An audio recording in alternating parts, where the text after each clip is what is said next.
Talk about enthusiasm. Great to see you, leader. Duff, thanks for having me on the show. Well, why don't we sit down and I'll do my best to be James Lipton. But and don't forget, we will have 2 mics on the floor, and in a few minutes you will have your chance to put your tough and nasty questions, like I'm going to ask, to our leader. It's great to be here, and it's great to see such a big crowd. There have been a few years that I've been going to Tory conventions in the last little while that have not been as excited, as energetic, and as full of vigor and energy as we're seeing here. I don't know if it's something they put in the coffee or... We're not giving away our trade secrets. or what they were serving last night in the hospitality suites. It seems like forever you've been in the legislature, but you know, maybe it's just me, but I don't know all that much about you, Tim, the family man. So maybe we could do a bit of that, then we'll get to the nasty and vicious questions about things like by-elections and the HST, and then we'll throw it open to those hungry wolves at the microphones who have all of their really tough questions that I know they will want to be asking you. They say that conservatism is learned at the kitchen table. Tell us about your kitchen table and what made you a conservative. Yeah, typical middle-class family, growing up in the border town of Fort Erie. My sister and I, the 2 kids, we always tried to have our meals together. My mom and dad, both now retired teachers. And I think, Duff, a lot of our conversations just were about, you know, what we did that day, what happened at school that day. We were very involved in sports, so what we're doing in sports. Seriously normal. Yeah, pretty normal. And my folks were very involved in the community. My mom was a town councilor in Fort Erie. My dad ended up being a principal, was a sports coach, and was involved in Knights of Columbus. So we talked a lot about our local community, what's happening there, what we'd like to see to make a difference. And I think that just sort of bread and butter politics just goes up through the family and the veins. Like so many of us, of course, you have immigrant roots. Tell us a bit about that.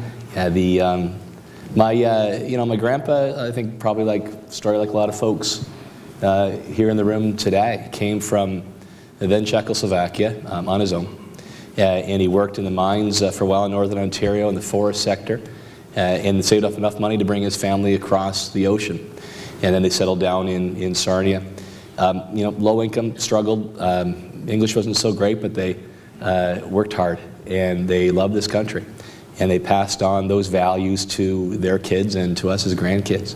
So my Uncle John, for example, worked in the armed forces. He knew a lot of the Slavic languages, also did a bit of German, so he helped out on the intelligence side and gave back to his new country that he loved. And the importance of education was also part of what was ingrained, right? To do better, to climb the ladder.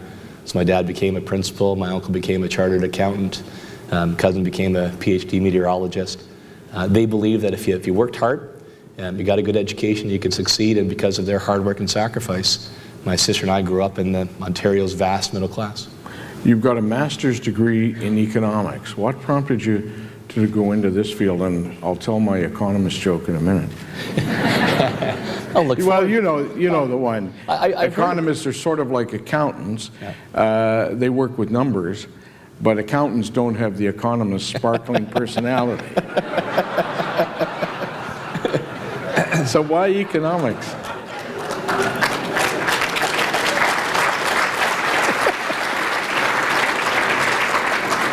Now all the accountants are lining up with the microphones to fire back.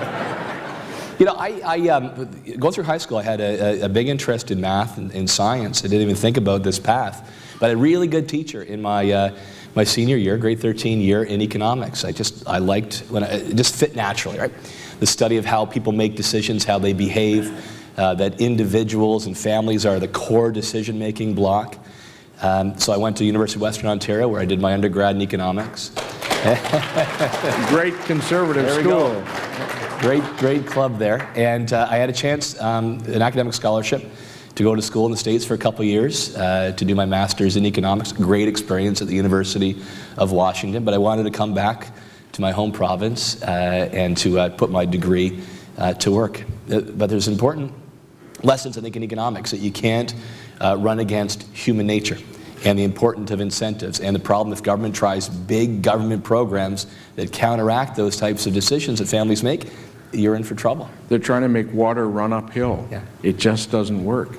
And how many years do we have to go on year after year after year watching these big spending left-wing government programs that do nothing except make the bureaucrats busy Absolutely. and don't help the people who are paying for it? When I was going through university at Western, that's when I started saying, you know what, I line up with the Conservative Party, because those that were on the left had these ideas that they were smarter than everybody else, right? If everybody only listened to them, the world would be a better place, and if they knew better than people. It manifested itself in the last federal campaign with the infamous beer and popcorn remark, right? Heaven forbid. We'll tell you how to live your life because we're so much smarter than you are. You got it. So arrogant. And the classic... Have I overstated it?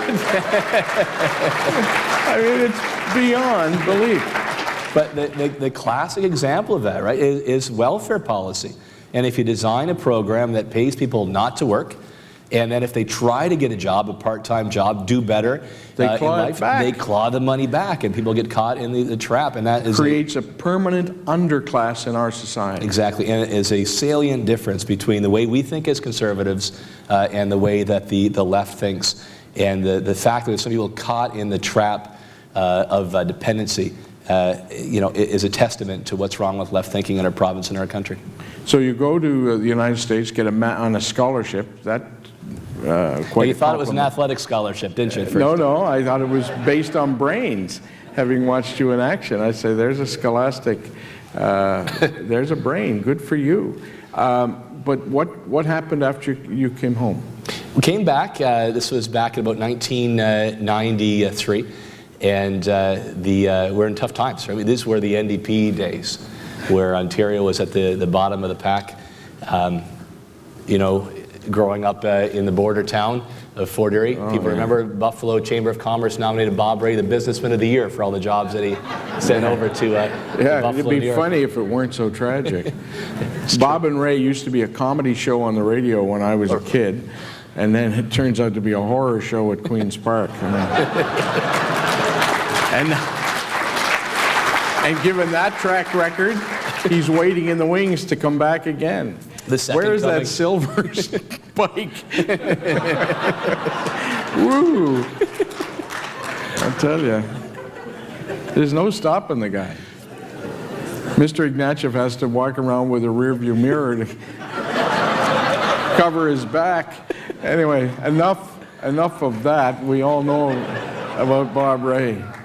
So you come. What do you think of the new senator so far?